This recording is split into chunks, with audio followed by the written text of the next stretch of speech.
Bien, mis queridos, damos gracias al Señor por la presencia de cada uno de ustedes que están ahí con nosotros. Gracias por acompañarnos a través de la señal de Facebook y también orar por nosotros y sigamos orando por el ministerio radial para que el Señor lo siga utilizando y que podamos a través de este medio ser también de bendición a otras personas. Sin más que decir, les invito a buscar en sus Biblias en el Evangelio de Marcos. Estamos en el capítulo 8. Hoy vamos a comenzar desde el verso 11 en adelante. Así que les invito a buscar en sus Biblias, por favor, en el Evangelio de Marcos, allá en el capítulo 8, verso 11 en adelante. El tema que vamos a tratar hoy lo he titulado La ceguera espiritual. La ceguera espiritual. Abre tu Biblia, por favor, en el Evangelio de Marcos, allá en el capítulo 8, dice el verso 11, vinieron entonces los fariseos y comenzaron a discutir con él, esto es con Jesús, pidiéndole señal del cielo para tentarle. Y gemiendo en su espíritu, dijo, ¿por qué pedís señal? ¿Por qué pide señal esta generación? De cierto os digo que no se dará señal a esta generación. Y dejándolos, volvió a entrar en la barca y se fue a la otra ribera. Habían olvidado de traer pan y no tenían sino un pan consigo en la barca. Esto es la situación de los discípulos. Verso 15. Y él les mandó diciendo, mirad, guardaos de la levadura de los fariseos y de la levadura de Herodes. Y discutían entre sí diciendo, ¿es porque no trajimos pan? Y entendiéndolo Jesús le dijo, ¿qué discutís? ¿Por qué no tenéis pan? ¿No entendéis ni comprendéis? ¿Aún tenéis endurecido vuestro corazón? Teniendo ojos no veis y teniendo oídos no oís y no recordáis. Cuando partí los 5 panes entre 5.000, ¿cuántas cestas llenas de pedazos recogisteis? Y ellos dijeron 12. Y cuando los siete panes entre 4.000, ¿cuántas canastas llenas de los pedazos recogisteis? Ellos dijeron 7. Y él les dijo, ¿cómo aún no entendéis? Es interesante. Las escrituras describen al hombre en un estado de ceguera espiritual. Es en 2 Corintios, en el capítulo 4, verso 4, que el apóstol Pablo dice lo siguiente, en los cuales el Dios de este siglo cegó el entendimiento de los incrédulos para que no le resplandezca la luz del Evangelio de la gloria de Cristo, el cual es la imagen de Dios. Aquí vemos en 2 Corintios 4:4 y en el relato que vamos a estudiar, vamos a ver la ceguera espiritual. Ahora, para algunos la ceguera espiritual es temporal, la ceguera es parcial. Pero para otros, y esto es para aquellos que en algún momento de su vida, a pesar de estar cegados espiritualmente, logran oír el Evangelio y el Evangelio abre sus corazones, el Evangelio abre sus ojos espirituales y ellos logran ver y discernir y crecer. Eso es la ceguera parcial que muchos tienen, pero al enfrentarse a Cristo Jesús, su vida completamente cambia. Pero también está la ceguera en la cual algunos morirán y lamentablemente esta ceguera les va a llevar a la condenación. ¿Por qué? Porque la luz vino al mundo, pero los hombres amaron más las tinieblas que la luz. Hoy veremos dos grupos en ceguera espiritual. Uno tiene que ver con los líderes religiosos y el otro los discípulos de nuestro Señor Jesucristo, ya que veremos dos cuadros acá, dos relatos con la misma verdad central. Se va a ilustrar así, por así decirlo, la diferencia con estos dos grupos, la diferencia que hay entre la ceguera permanente y la ceguera que es parcial. Por una parte, la ceguera permanente será voluntaria. Será de los líderes religiosos, ya que voluntariamente ellos deciden no ver lo que es evidente. Me hace recordar aquellas palabras que dicen, no hay peor ciego que aquel que no quiere ver. Para ellos será una ceguera permanente. Y también vamos a ver a los discípulos del Señor Jesucristo, que al igual que muchas veces nosotros en la vida cristiana, estamos con cuadros de una ceguera temporaria, de una ceguera parcial, pero que gracias al Señor por el conocimiento, por la palabra de Dios, por la gracia de Dios podemos discernir.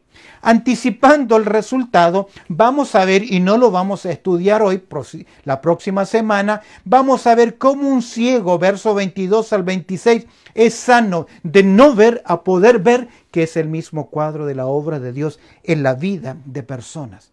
De esta forma entonces veremos dos cuadros, dos condiciones, una que será permanente y la otra que será parcial con respecto a ceguera espiritual.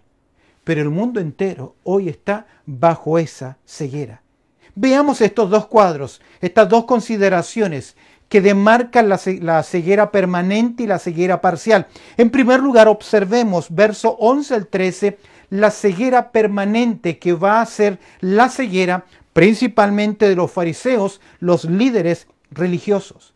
El contexto de nuestra historia es después de pasar un tiempo prolongado Jesús con sus discípulos en territorio gentil. Recuerdas el viaje a Tiro, recuerdas el viaje a Sidón, luego a Decápolis. Jesús va a regresar ahora a la región de Galilea.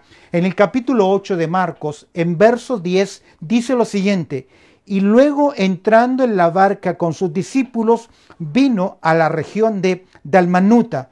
Cuando Jesús llega a este lugar, pone su pie en este lugar, viene a su encuentro un grupo de personas con una actitud hostil. Sin duda alguna, ellos vienen con la misma intención que tuvo Satanás al comienzo del ministerio de nuestro Señor Jesucristo. Vienen para tentarle, vienen para hacerle caer, vienen para encontrar algo, un error, una equivocación, para acusar a Jesús falsamente de blasfemo y aplicar la sentencia que había en la comunidad hebrea con respecto a una persona que era blasfema. Veamos entonces el planteamiento de los fariseos al considerar el verso 11. El versículo 11 dice lo siguiente: vinieron entonces los fariseos y comenzaron a discutir con él, pidiéndole señal del cielo para tentarle. En primer lugar, vemos que los líderes religiosos vienen al encuentro de Jesús. Jesús no está en busca de ellos. Recuerda que Jesús ya comienza a preparar a sus discípulos personalmente. Ya estamos a meses o no más de un año de la cruz, de la muerte y resurrección de nuestro Señor Jesucristo. Ya en este punto Jesús comienza a abandonar los grupos masivos, las multitudes. Deja de hablar a todos los hombres para concentrarse en los discípulos y en aquellas personas que creen en Él. Vemos acá que vienen los fariseos. ¿Quiénes son estos hombres? Son las autoridades, por así decir, espirituales. Son aquellos que deben proteger y deben promover la palabra de Dios. Pero para ellos, en este punto, en este momento, sencillamente representan una religión tradicional, hipócrita y falsa. Les he comentado antes que los fariseos no comenzaron como los vemos acá, como símbolo de legalismo e hipocresía. Ellos comenzaron 170 años antes de Cristo, un grupo que se llamaba los separados, los farush, que ellos tenían como intención vivir para Dios y apartarse del mundo. Pero en el tiempo de nuestro Señor Jesucristo, ellos, en vez de seguir la palabra de Dios, de conocer al Dios de las Escrituras, abrazan el legalismo, las tradiciones, mandamientos de hombres, obligando a la comunidad, a la nación de Israel, a llevar pesadas cargas que aún ni siquiera ellos eran capaces de llevar. Vinieron entonces los fariseos y comenzaron a discutir con él. Ellos no tienen interés en conocer las enseñanzas de Jesús, en reconocer su autoridad espiritual. Están para producir controversia, ya que ellos están predispuestos hacia algo. Ya en su corazón ellos han rechazado al Señor. En el ministerio nos encontramos con muchas personas que son así, que no tienen interés en conocer la verdad. No oyen para comprender, sino para confrontar, para corregir, para buscar argumentos en contra. Son personas que no son enseñables, que no son discípulos, no se dejan aprender, no se dejan enseñar. a ese tipo de personas, su orgullo jamás les deja ser enseñados. Ahora, hace años atrás oía una historia de Hudson Taylor, misionero inglés en la India, y un nativo o un oriental quería aprender de él a ser misionero. Dice, yo me estoy preparando y quiero servir en misiones. Y le dijo, quiero que me enseñes. Hudson Taylor tomó un librillo, un platito, lo llenó con té y luego golpeó la mesa de tal forma que el platito saltó, el librillo saltó y todo su contenido en su interior. Y el muchacho miró a Hudson Taylor sorprendido. La pregunta es, quiero aprender, quiero ser un misionero. Y luego Hudson Taylor le dijo lo siguiente, para aprender, para crecer, para prepararte, al igual que este librillo, necesitas estar vacío. ¿Qué le estaba diciendo? Tener la humildad suficiente para ser enseñado.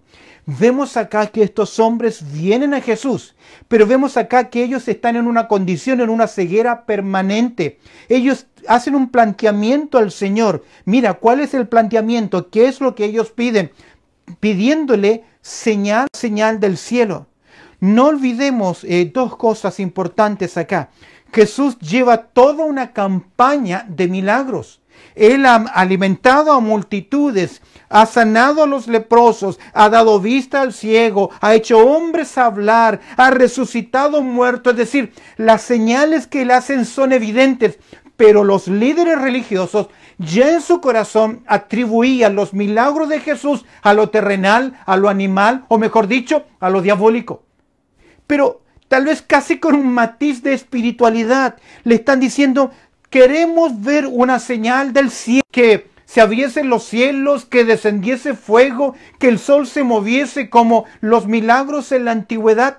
Pareciera que son honestos, pero en el fondo la motivación de ellos es negar completamente las obras del Señor Jesús. Ahora, de acuerdo a las Escrituras, de acuerdo a las enseñanzas del Antiguo Testamento, de acuerdo a las profecías del Mesías, Jesús, por así decir, da el perfil de la profecía, da el perfil correcto. Isaías capítulo 61 dice, el Espíritu del Señor está sobre mí, el Señor fue ungido, fue capacitado, llevó el mensaje, dio libertad, resucitó, hizo milagros. Jesús con sus milagros evidencia lo que Él es. Ahora, ellos les están diciendo, queremos una señal del cielo. Entre paréntesis, si la nación de Israel tendrá de parte del Señor Jesucristo una señal del cielo. Se encuentra en el Evangelio de Mateo, en el capítulo 24, verso 30, donde dice, estas son palabras del Señor Jesucristo, entonces aparecerá la señal del Hijo del Hombre en el cielo. Entonces lamentarán todas las tribus de la tierra y verán al Hijo del Hombre viniendo sobre las nubes del cielo con poder y gran gloria. Pero en esta ocasión, esa gran señal, que es la propia señal del Señor Jesús viniendo en su revelación a esta tierra, ya no será para salvar. Ya no habrá en ese momento arrepentimiento. Será sencillamente para establecer su reino y juzgar al mundo y establecer su reino en esta tierra. El texto lo dice, ¿para qué ellos le piden señal del cielo? Al final del verso 11 podemos ver, para tentarle. Le buscan para encontrar un tropiezo en su teología y luego acusarle de blasfemia. El relato paralelo de Marcos confirma esta sutileza de los líderes religiosos. En el relato paralelo de Mateo, capítulo 16, en verso 1 dice lo siguiente, vinieron los fariseos y los saduceos para tentarle y le pidieron que le mostrase señal del cielo. Señal del cielo. Vemos la ceguera permanente de los fariseos. Ellos no quieren creer. Ellos no vienen acá. Aunque el Señor hubiese hecho los milagros que ellos estaban solicitando, la dureza de su corazón no iba a cambiar. Veamos ahora cuál fue la postura del maestro. Los líderes plantean un desafío a Jesús. Danos una señal del cielo. Muéstrenos realmente quién eres y cuál es la postura del maestro. En primer lugar, vemos en verso 12 la reacción del Señor en forma gráfica, en forma audible. Dice, y gimiendo en su espíritu. Algunas traducciones dice, suspirando en su interior, en su espíritu. Vemos la humanidad de Jesús de una forma audible, evidencia su emoción frente a la dureza de estos hombres. ¿Cómo no ver aquello que es evidente? ¿Cuántas veces nos pasa a nosotros que somos incapaces de ver lo que es evidente? Y todo lo que miramos lo vemos a la luz de nuestros problemas, de nuestra motivación, de nuestras propias creencias, gimiendo en su humanidad, mostrando, evidenciando su dolor por la ceguera de ellos. Dijo, ¿por qué pedís señal? ¿Por qué pide señal esta generación? Es inconcebible que estos hombres osaran pedir una señal al Señor cuando Jesucristo mismo era la señal más grande que había. Si no creen a la señal más grande que es Jesús, ¿en qué pueden creer? Y mira las palabras del Señor y dijo, ¿por qué pedís señal? ¿Por qué pide señal esta generación? Y mira las palabras de sentencia. De cierto os digo que no será dada señal a esta generación. Aquí vemos una declaración solemne. Es una declaración jurada. El término de cierto en griego es amén. Y cuando la palabra que sabemos que significa así es, la palabra amén, está al principio de una oración, es una declaración solemne, es una declaración jurada. Aquí vemos una acción judicial de parte del Señor. ¿Cuál es? Que no será dada señal a esta generación. Por generación acá se refiere al grupo de personas específicos en ese tiempo, en ese momento. No podemos tomar la palabra generación y decir, 40, 70 años. No se refiere a un periodo largo de tiempo, sino a las personas en ese momento. Sin ninguna generación en el pasado, escúchame bien, ninguna generación en el pasado de la nación de Israel habían tenido tal privilegio como lo tuvo la generación del tiempo de Jesús, la propia persona de Cristo Jesús, Dios hecho carne, Dios humanándose, Él mostrando su gracia, su misericordia. ¡Qué gran privilegio! Pero ellos siguen pidiendo señales y no ven la señal más grande. De hecho, Mateo capítulo 16, en el verso 4, en el relato paralelo, Jesús dice lo siguiente, Mateo capítulo 16, verso 4. La generación, y da dos calificativos, mala y adúltera, demanda señal, pero señal no les será dada, sino la señal del profeta Jonás, y dejándoles, se fue. Mateo agrega dos calificativos de esta generación, de estos líderes, generación mala y adúltera, y añade un comentario, una última señal que recibiría la nación de Israel, pero sería una señal judicial, la muerte y resurrección de Cristo, porque el auditorio de Mateo son judíos, conocen la historia de Jonás, pero Marcos está escribiendo a gentiles. Es por eso que Marcos omite esta señal judicial final en la cual el Señor dice, no hay más señal para ustedes. La última señal será mi muerte, pero también mi resurrección. Observa el verso 13. La postura del maestro, ¿cuál es? Dice el verso 13, y dejándolos, volvió a entrar en la barca y se fue a la otra ribera, es decir, al otro lado del mar de Galilea. Más que la acción física, más que sencillamente girar, darle la espalda y subir al bote o a la barca, esta es una acción judicial y en cierta forma su sentencia final. Estos hombres jamás volvieron a ver a Jesús. De esta forma se sellaba en ellos su destino. Es cuando el incrédulo en su dureza traspasa la línea de retorno de cambio. Es cuando deliberadamente decide rechazar y cuando rechaza ya no hay más oportunidad para ellos. Porque mi querido, Todo tiene un tiempo y el Señor nos llama hoy que es tiempo aceptable. Pero llegará un momento en que el traspaso de la línea será irreversible, como aquella generación que rechazó el mensaje de Noé.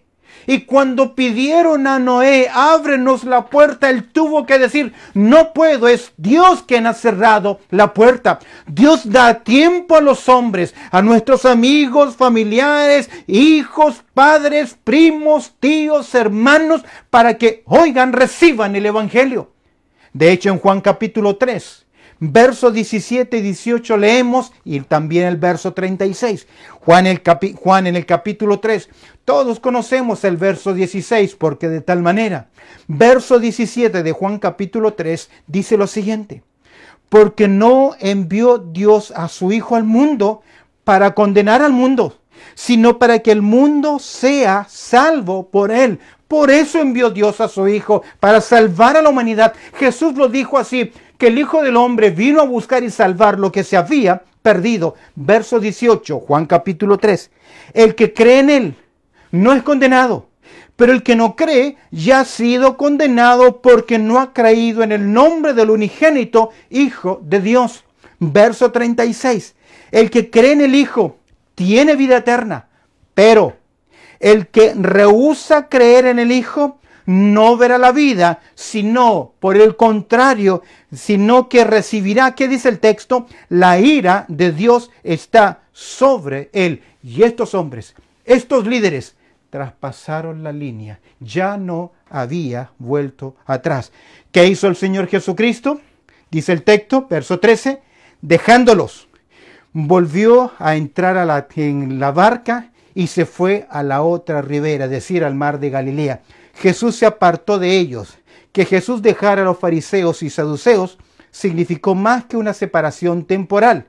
En este intercambio representa el conflicto final con los líderes religiosos en la región de Galilea. Quiero leer para ustedes un comentario que me llamó mucho la atención de MacArthur. MacArthur dice lo siguiente: a partir de este momento, los milagros del Señor, al igual que sus parábolas, estarían destinados sobre todo a sus discípulos y no a los dirigentes religiosos o incluso a las multitudes. Además, el ministerio público del Señor en Galilea había llegado a su fin. Cuando más tarde Él hizo un viaje por la región, lo llevó a cabo en secreto. Los habitantes de Galilea se les había dado una gran oportunidad de arrepentimiento y creer, pero no aprovecharon. Después de haber sido finalmente rechazado por ellos, Jesús cambió su enfoque a Judea y Jerusalén y en las últimas horas a la instancia hacia la cruz. Vemos en primer lugar la ceguera permanente de los fariseos. Un planteamiento, queremos ver señales, pero la motivación, aunque hubiesen visto señales, no iban a creer. Vemos la postura del maestro, cerró en forma judicial. Ya no va a haber más señal para ustedes.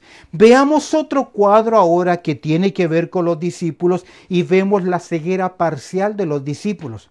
Aún también tiene un problema de discernimiento los discípulos. Ahora estamos a un año de la muerte y resurrección del Señor Jesucristo, pero aún los discípulos no están preparados para la misión que tendrán. Observa conmigo el descuido de los discípulos. Marcos introduce un comentario interesante. Habían olvidado de traer pan y no tenían sino un pan consigo en la barca.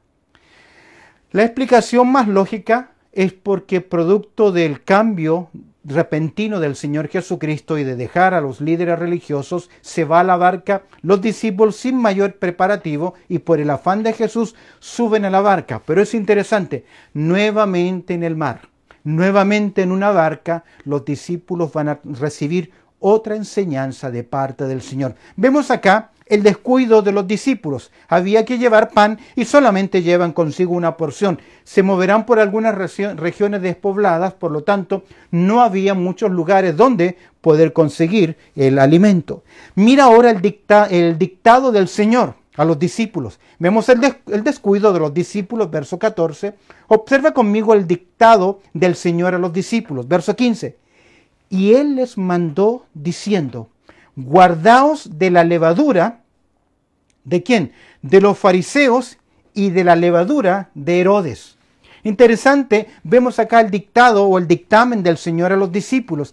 Él les mandó diciendo, Jesús toma una situación anecdótica para advertir a los discípulos de una influencia muy contagiosa y en este tono de mando del cual se debe obedecer. No solo considerar, el mandato es enfático, el mandato es dictatorial. Él les mandó diciendo, que Él les dice, guardaos de la levadura. El término guardar significa miren con cuidado, blepo, que tiene que ver con una mirada cuidadosa. Significa disciernan, aprendan a ver, evalúen bien las cosas, eviten. Jesús va a utilizar el término guardaos de qué? La levadura. En las Escrituras, la levadura es una figura de influencia mala o maligna. Así como la levadura, una vez que se introduce en la masa, ya no se puede sacar y afecta toda la masa, leudándola, que describe el hecho de contaminar, el hecho de influenciar, el hecho en el sentido negativo de corromper, corroer. La levadura siempre simboliza el mal. De hecho, Pablo utilizó el concepto de levadura en forma negativa en Gálatas capítulo 5, verso 9, que dice, un poco de levadura leuda toda la masa, para describir los efectos de la mala enseñanza. El Señor va a advertirle acá, utilizando un lenguaje figurado, el proceso de la levadura, cómo ella corroe o corrompe. Vemos acá, en primer lugar, que el Señor describe dos grupos, menciona Marcos, tres grupos vemos al incluir también el relato de Mateo. Veamos en primer lugar, Jesús les advierte, vean con cuidado, cuídense que, en primer lugar, de la levadura de los fariseos, luego de la levadura de Herodes o los herodianos, y Mateo capítulo 6, verso 16, agrega la levadura de los saduceos. Tres grupos de mucha influencia en el Nuevo Testamento. La levadura de los fariseos tiene que ver con el formalismo, con el ritualismo, sus errores doctrinales, la hipocresía personal. El Señor le dice, cuídense del legalismo y las apariencias. Con respecto a los herodianos, describe el materialismo, la mundanalidad e inmoralidad de los herodianos. El Señor les está diciendo, deben cuidarse del legalismo de los fariseos, del libertinaje de los herodianos, y Mateo menciona a los saduceos, que es el grupo de los racionalistas, los escépticos. Ellos no creían en la resurrección, no creían en el mundo espiritual, y el Señor les dice, cuídense no simplemente del legalismo o del libertinaje, sino también del liberalismo secularista, que le lleva a una persona, esto creo, esto no creo, esto sí, esto no lo acepto. Cuidado. Mira, vemos acá en la ceguera parcial de los discípulos, 14 al 21, el descuido de los discípulos. Vemos el dictado del Señor. Observa la discusión que se produjo en los discípulos y qué es lo que ellos entendieron. Mira el verso 16. En la discusión de los discípulos.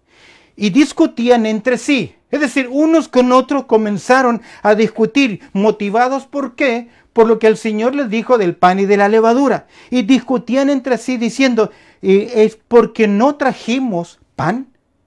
Es que porque no trajimos pan. Ellos pensaron que la reprensión del Señor fue por el descuido de ellos, la desprovisión para el alimento. ¿Será que no oyeron la referencia de los fariseos, de los herodianos, o en este caso de los saduceos? ¿Será que no lo oyeron? ¿No lograron oír la sentencia completa? ¿No lograron interpretar las palabras del Señor? Esto ocurre muchas veces cuando estamos tan preocupados por una sola cosa y todo lo filtramos por ese particular sin ver el cuadro completo. ¿Cuántas veces a personas le ocurren cosas y solo ven el problema y no ven el cuadro completo? No ven hacia dónde Dios les está llevando. Es por eso que Pablo más adelante escribiría en su primera carta, en el capítulo 2, verso 3, que debemos acomodar lo espiritual a lo espiritual. Y es que las Escrituras, las verdades de Dios, se disciernen espiritualmente. Debemos aplicar el discernimiento cuando estamos oyendo la palabra de Dios. Es por eso que el salmista, En el Salmo 119, varias veces él le va a pedir a Dios, dame entendimiento, abre los ojos de mi corazón para ver las maravillas de tu ley. Queridos, debemos aplicar el discernimiento y es evidente que los discípulos en su discusión hablaron del pan y quisieron culparse el uno al otro. Dijeron, ¿quién debía traerlo? ¿Quién era el responsable? No entendieron el mensaje completo. ¿Cuántas veces nosotros, por la falta de discernimiento espiritual, por falta de conocer la palabra de Dios, por falta de comprender la palabra de Dios, juzgamos y evaluamos las cosas a nuestra forma de ver, por nuestra propia percepción, y dejamos de lado las grandes verdades de la palabra de Dios, demostrando nuestra falta de madurez, nuestra falta, como vemos en versos 17 al 21, de discernimiento, al igual que los discípulos. Vemos acá la ceguera parcial de los discípulos, el descuido de ellos, el dictamen del Señor. Vemos acá la discusión de los discípulos. Observa ahora el discernimiento de los discípulos. Y entendiendo, dice el verso 17, y entendiéndolo Jesús les dijo, ¡qué compasión! El Señor está trabajando en la vida de ellos y aún ve que falta camino, aún ve que no están preparados y el Señor los va a llevar acá a que aprendan a tener discernimiento espiritual. De hecho, Mateo capítulo 16, verso 8 dice la razón. Hombres de poca fe no habían crecido, no estaban creciendo. Y la raíz del problema es eso, su discernimiento es por tener poca fe. Y con 9 preguntas rápidas del Señor, el Señor va a llevarlos a que ellos tengan un discernimiento espiritual. Mira las 9 preguntas. En primer lugar, vamos a ver cómo Jesús les cuestiona para que ellos comiencen a reflexionar. Verso 17. ¿Qué discutís? ¿Por qué no tenéis pan? ¿No entendéis ni comprendéis? ¿Aún tenéis endurecido qué? Vuestro corazón. Había un bloqueo en sus corazones. Pero ese término aún significa que podían lograr hacerlo. Lograrían crecer y entender. Jesús los cuestiona para que reflexionen. Verso 18, quinta pregunta. ¿Tenéis ojos? ¿No veis? ¿Teniendo ojos? ¿No veis? ¿Teniendo oídos? ¿No oís? No comprendían que el Señor les estaba advirtiendo contra la doctrina de los fariseos, de las influencias, ya sea del liberalismo, ya sea la influencia del legalismo o del libertinaje. Teniendo ojos no veis y teniendo oídos no oís. La levadura. Mira, en segundo lugar, vemos las siguientes preguntas de Jesús. Jesús no sencillamente, Jesús les cuestiona para que reflexionen, pero Jesús les conduce, verso 18 al final, al reconocimiento de su poder. Observa cómo los lleva Jesús. ¿No recordáis? La intención de Dios es almacenar en nuestra memoria los recuerdos de las bondades del pasado para que confiemos en el futuro que Dios sigue teniendo el control. Salmo 90 dice Moisés, tú nos has sido refugio de generación en generación. Desde el pasado, en el presente y el futuro, Dios era refugio para la nación de Israel. Y el Señor les lleva, no recordáis, es importante recordar las gracias, las bendiciones. Detente por un momento, mira hacia atrás en tu vida y puedes lograr ver la mano de Dios cuidándote. Aún en esos momentos más difíciles, ¿no lo seguirá haciendo? Jesús les conduce al reconocimiento de su poder. ¿No recordáis cuando partí el pan? 5 panes entre 5,000. Mira la pregunta. ¿Cuántas cestas llenas de los pedazos recogisteis?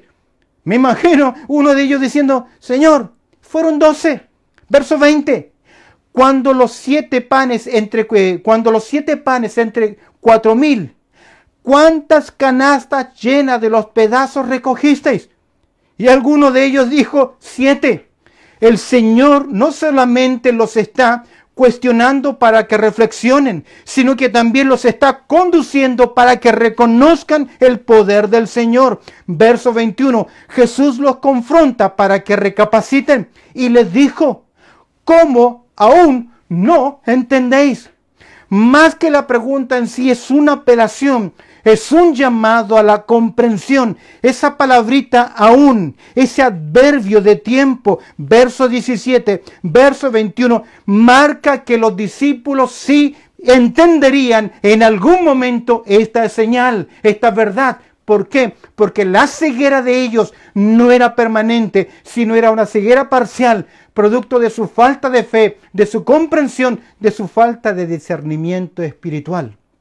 De hecho, el evangelista Mateo, al cerrar el relato, dice en el verso 12 lo siguiente, Mateo 16, 12. Entonces se entendieron que no les había dicho que se guardaran de la levadura del pan, sino de la doctrina de los fariseos y de los saduceos. Es decir, finalmente lograron discernir, quitar su ceguera momentánea. Yo no sé cómo está tu vida espiritual.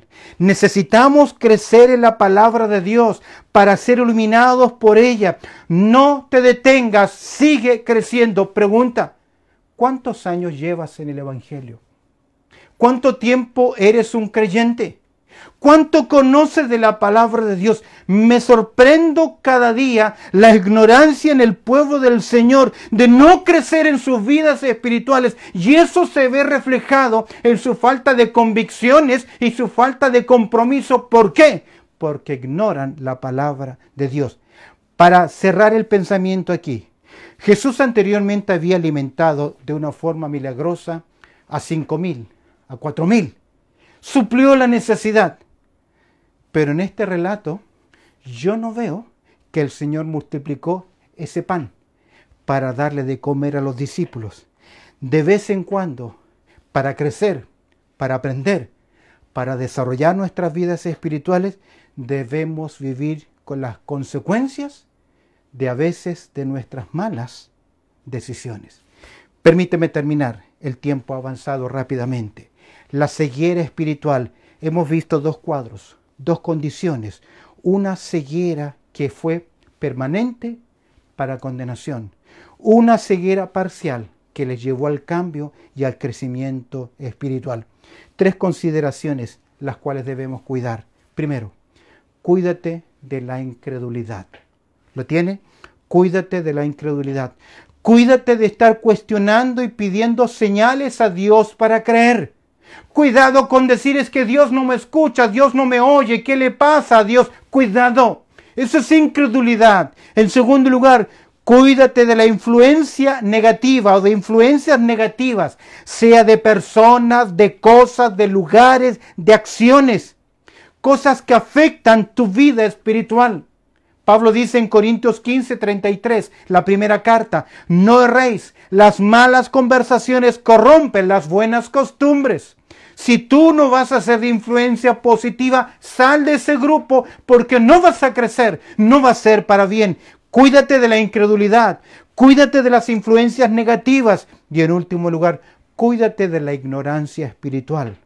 La ignorancia lleva a tomar, escúchame bien, malas decisiones, a creer cosas que son contrarias a las Escrituras y a ser finalmente influenciado por motivaciones, por doctrinas, por enseñanzas erróneas.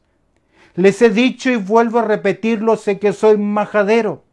¿Cómo usted puede pedir la bendición en su vida? El cuidado del Señor, que le provea, que le guíe, que le muestre, cuando usted está en desobediencia abierta y directa a la palabra del Señor. Y me refiero a los hermanos que no se congregan porque no quieren hacerlo, porque han cambiado sus prioridades. ¿Cómo pueden pretender la gracia, la bendición de Dios en su vida, sabiendo que están en desobediencia? Y no me digas, yo estoy bien con Dios, oro a Dios, escucho la palabra de Dios. No dejéis de congregarse, como algunos tienen por costumbre. No le pidas cosas a Dios si no estás dispuesto a obedecer lo que Dios te pide. La ignorancia espiritual nos lleva a justificarnos. Es por eso que Efesios 4:14 dice, para que ya no seáis niños fluctuantes, llevados por doquier de todo viento de doctrina, por estratagemas de hombre, que para engañar emplean con astucia las artimañas del error. cuidados de la levadura. ¿Están tus ojos espirituales abiertos? ¿Logras ver las maravillas del Señor? ¿Están tus oídos espirituales abiertos para escuchar el consejo de la palabra de Dios? Ceguera espiritual. Bendito Padre Celestial, te agradecemos, Señor, por tu amor, también por tu cuidado, por lo bueno que tú eres, Señor, y por esta reflexión en el día de hoy que nos lleva a que debemos tener nuestros ojos abiertos, aplicar el discernimiento mediante el conocimiento, la comprensión y el cumplir de tu palabra. Añade tu bendición en lo que hemos considerado en el día de hoy. Que tu Espíritu Santo ponga estas verdades en nuestros corazones para crecer, buen Dios, para tu gloria. En Cristo Jesús oramos. Amén y amén.